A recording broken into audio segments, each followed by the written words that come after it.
Even though many people, including myself, have complicated feelings about Tasha K and her methods, there's one thing that cannot be denied. When she speaks, she shifts narratives.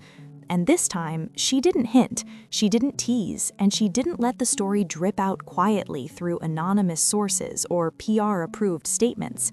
She said it plainly, publicly, and without restraint. And the moment she did, the entire story surrounding Kandi Burruss and Todd Tucker's divorce began to look very different.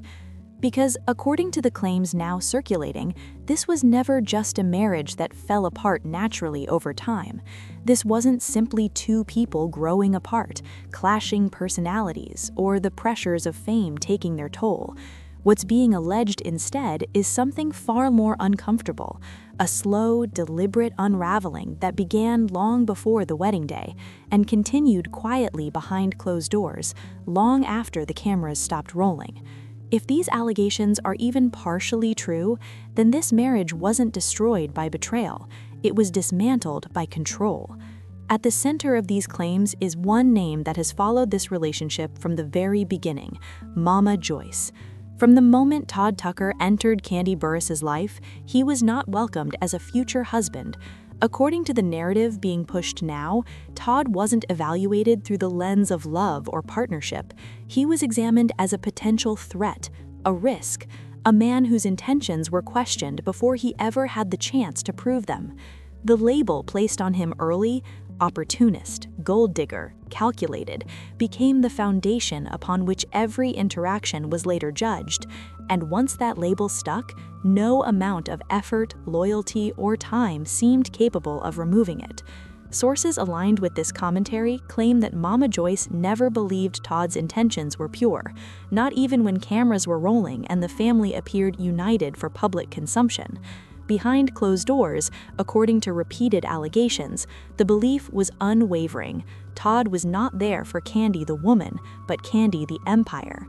Not love, but leverage. Not partnership, but proximity to power. And when suspicion becomes fixed belief, it stops being an opinion and starts becoming a mission. As the relationship progressed, insiders claim the pressure didn't lessen, it intensified. Conversations reportedly shifted from concern to interrogation. Casual remarks became loaded accusations. Every move Todd made was allegedly reinterpreted as strategy rather than sincerity. And Kandi, caught between her mother and her partner, was placed in an impossible position that few relationships survive unscathed. Loyalty to blood versus loyalty to vows is a conflict that corrodes from the inside out. Then came the moment that many now see as the symbolic turning point, the prenup. According to Tasha K's retelling, this was not a calm, rational business discussion between two adults in love. Allegedly, the prenup was introduced under intense emotional pressure, just one day before the wedding, at a point when walking away would have meant public humiliation, financial fallout, and emotional collapse. Critics argue that timing matters, and this timing spoke volumes. What should have represented mutual protection instead became, according to these claims, a symbol of mistrust embedded into the foundation of the marriage before vows were ever exchanged. Todd's decision to sign the prenup has since been framed by some not as proof of greed, but as an act of desperation, an attempt to silence accusations and prove that money was never the motive, to remove the weapon from the argument entirely. But if these allegations are true, that gesture didn't bring peace, it confirmed fear. Because once doubt enters a marriage at its inception, it doesn't disappear quietly. It lingers, it grows, and it reshapes how every future conflict is interpreted. And from that moment forward, what followed was not a honeymoon phase, it was a Cold War. Publicly, everything looked functional, the family blended, appearances were made, roles were defined. Early on, Kandi's daughter Riley reportedly had a respectful and stable relationship with Todd, complete with boundaries and structure. On the surface, it appeared that progress was being made, but insiders now claim that surface cracked far earlier than anyone realized.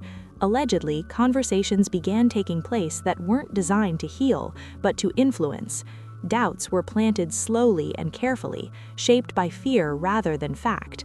Sources suggest Riley was exposed to a version of Todd filtered through suspicion, and when a child's sense of safety begins to erode, trust fractures quickly and deeply. At the same time, Todd's daughter, Kayla, reportedly remained on the periphery of the family dynamic. According to circulating claims, she was never fully embraced or emotionally centered, not openly mistreated but quietly distanced. Observers argue that this type of emotional exclusion can be just as damaging as overt conflict, particularly for children navigating blended families they did not choose. Blended families require intentional compassion to survive. What critics allege happened here was the opposite. Lines were drawn, roles became rigid, and children once again bore the weight of adult power struggles that had nothing to do with them. Then came the rumors. According to Tasha K, whispers about Todd's character and fidelity began circulating with increasing frequency. Allegations of other women, inappropriate relationships, disloyal behavior, none of which were publicly proven or officially substantiated. But repetition, as many point out, can be as destructive as evidence. When a man's integrity is questioned often enough inside his own home, the damage doesn't require confirmation. Insiders claim that Todd was not only criticized but humiliated, both privately and publicly. Jabs disguised as jokes, sarcasm replacing civility. Even Todd's parents were allegedly not spared, expanding the rift beyond the marriage itself. What began as skepticism reportedly evolved into sustained character assassination, and once that becomes normalized, a marriage stops being a partnership and starts feeling like a trial with a verdict already decided. Kandi, once again, stood at the center of it all. Sources suggest she attempted to mediate, to soften edges, to preserve peace where possible. But peace in this environment allegedly came with conditions, loyalty tests, emotional ultimatums, and the expectation that one side would continually absorb blame to keep the household functioning. Over time, that imbalance reportedly bred resentment that no amount of love could neutralize. According to those close to the situation, what ultimately broke the marriage was not a single argument or dramatic betrayal. It was exhaustion, the slow erosion of peace, the constant sense of being judged, the realization that nothing Todd did would ever be enough to overcome the original accusation that defined him from day one. When a person realizes they are permanently on trial, they stop defending themselves. Silence replaces explanation, and that silence is often misinterpreted as guilt rather than fatigue. By the time the separation became public, insiders claim the emotional damage had already been done. The distance was too wide, the trust too compromised. What the public saw as a divorce announcement was, according to these accounts, merely the final acknowledgement of a war that had ended long before. And now, with these allegations resurfacing through viral commentary, the narrative has shifted dramatically. This is no longer being discussed simply as a failed celebrity marriage. It's being framed as a cautionary tale about what happens when influence outweighs intimacy, when love is forced to exist under constant surveillance and suspicion. As the commentary spread, attention turned toward power dynamics inside the household. Sources suggest Mama Joyce's influence was neither subtle nor passive. Decisions were questioned, boundaries were crossed, and when those boundaries were challenged, retaliation allegedly followed in the form of verbal pressure and emotional escalation. Critics argue that concern can become control when it refuses to loosen its grip, even in the face of mounting damage. Supporters of Mama Joyce maintain that maternal instinct can be fierce, especially when wealth, exposure, and legacy are involved. They argue her actions were protective, not malicious, but critics counter with one question that refuses to fade. If the intention was protection, why did it leave so much destruction behind? The children remain the silent witnesses in this story, allegedly shaped by adult conflict, forced to navigate divided loyalties, and left carrying emotional residue they never consented to inherit. Experts often note that when children are drawn into marital disputes, the scars last longer than the marriage itself. As time creates distance, this story reads less like gossip and more like a warning about what happens when third voices dominate intimate spaces, about how unchecked influence can erode trust faster than betrayal ever could, about how love struggles to survive when it's constantly required to defend itself against accusations that never reset. However, before the blogs, before the divorce announcement fans later dissected frame by frame, Kandi Burruss and Todd Tucker looked solid, at least on camera. They met in a world where cameras never shut off and opinions never stay quiet. A producer and an artist, a behind-the-scenes operator and a woman whose life had already unfolded under a spotlight for decades. From the outside, it looked balanced. Todd appeared calm and grounded, Kandi confident and accomplished. Together, they presented as partners, not just emotionally, but structurally. Two people who understood the industry and each other's roles within it. But from the very beginning, there was another presence in the room, one that loomed larger than any producer credit or red carpet appearance: Mama Joyce. To reality TV audiences, she wasn't just Kandi's mother, she was a force, outspoken, protective, unapologetic. And according to years of public footage, her skepticism toward Todd was never subtle. It was direct, sometimes sharp, sometimes uncomfortable to watch. At the time, many viewers dismissed it as overprotective mother energy.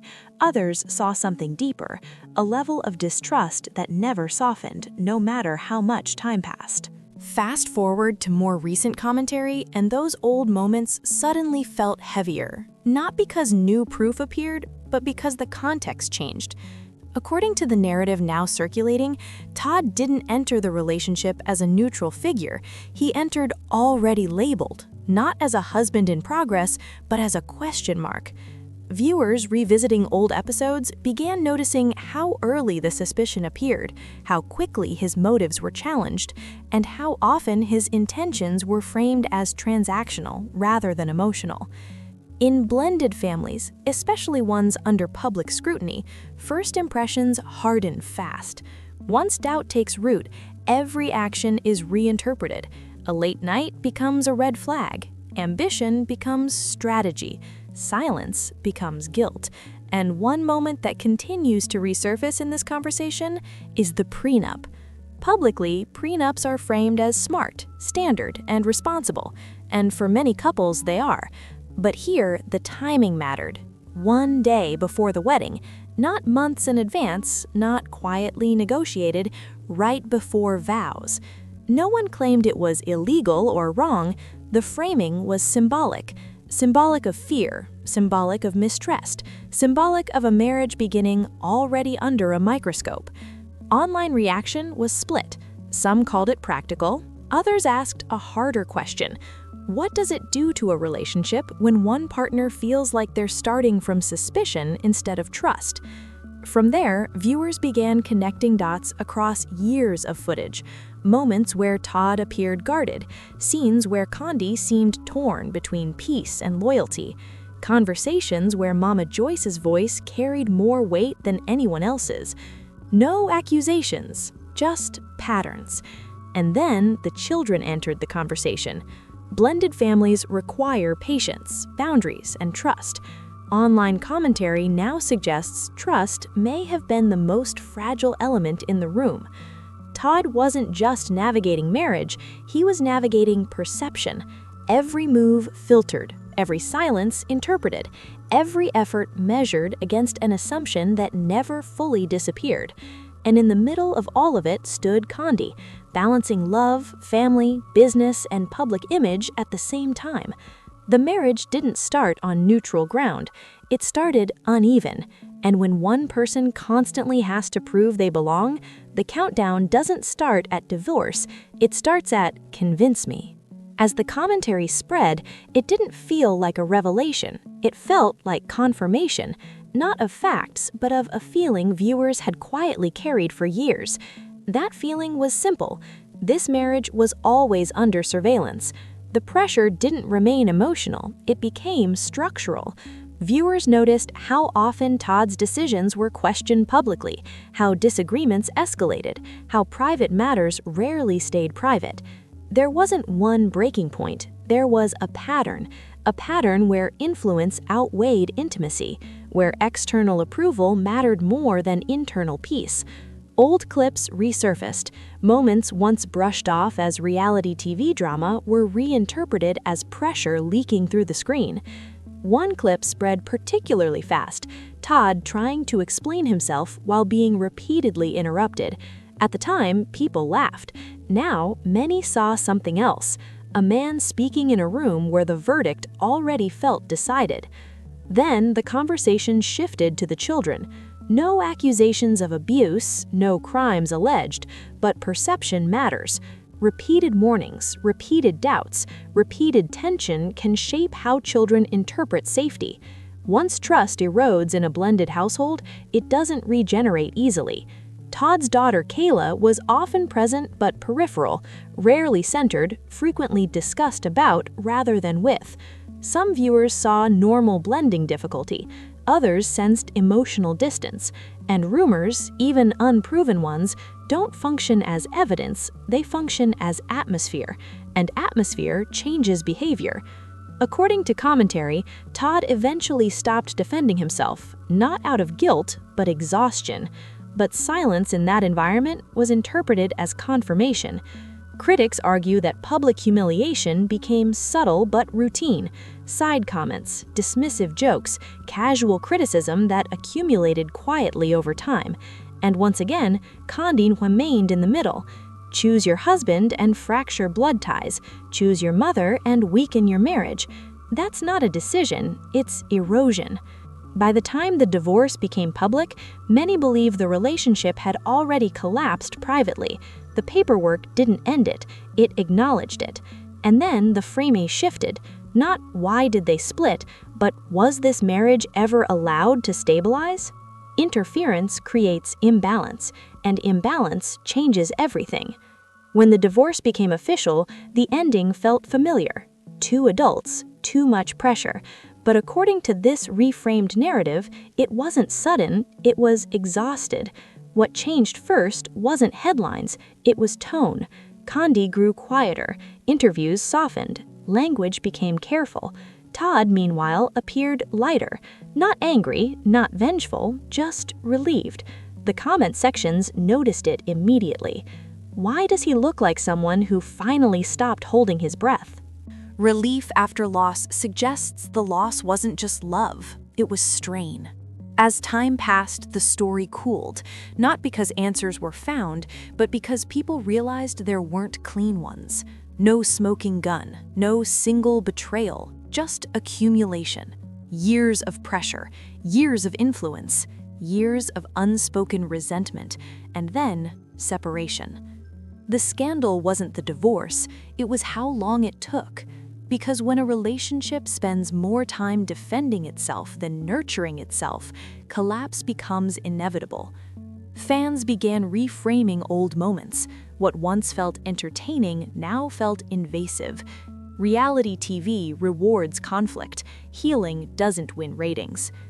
No one walked away clean. Not Todd, not Kandi, not Mama Joyce, not the children. This wasn't a story with a clear villain. It was a story with fatigue, and fatigue doesn't trend, it lingers. Fans now re-watch old scenes with new eyes. Smiles feel strained in retrospect. Laughter seems cautious. Moments that once felt playful now appear performative, and the question continues resurfacing louder with each replay. Was this marriage ever allowed to exist on its own terms? Because if these allegations hold any weight, then the ending wasn't sudden, it was scheduled, written gradually through influence, pressure, and unwavering suspicion, a conclusion reached not by one catastrophic mistake, but by 1,000 smaller cuts that never healed. And here is the part no one wants to say out loud. Once control replaces trust, love doesn't die dramatically, it suffocates, quietly, publicly smiling, privately breaking. So ask yourself this: if love has to constantly defend itself, is it really love? If boundaries are ignored in the name of protection, who is actually being protected?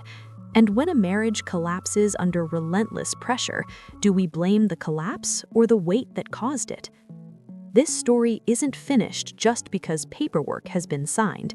The emotional fallout is still unfolding, the narratives are still being rewritten, and the silence from those closest to the situation is louder than any denial could ever be. If this disturbed you, challenged you, or made you rethink what really happens behind closed doors, don't look away. Drop your thoughts, debate it, share this story. Because stories like this only stay buried when people stop asking hard questions. If these claims are true, then the divorce was never the scandal.